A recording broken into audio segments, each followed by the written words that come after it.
আসসালামু আলাইকুম বন্ধুরা আজ আমি আপনাদেরকে দেখাতে চলেছি আমের পাত। এই পাতটা কিন্তু অনেক একটি ঔষধি কাজ করে।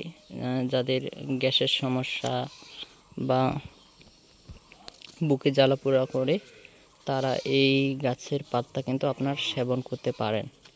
সেবন করলে কি হয়, আপনাদের যে গ্যাসের সমস্যা বা বুকে জ্বালাপোড়া করে সেটা নিমিষে দূর করা যায়। তো এই আজকের ছোট ভিডিওটি ভালো লাগলে অবশ্যই লাইক, সাবস্ক্রাইব, শেয়ার দিবেন। সবাই ভালো থাকবেন। দেখা হচ্ছে পরবর্তী নতুন কোনো এক ভিডিওতে।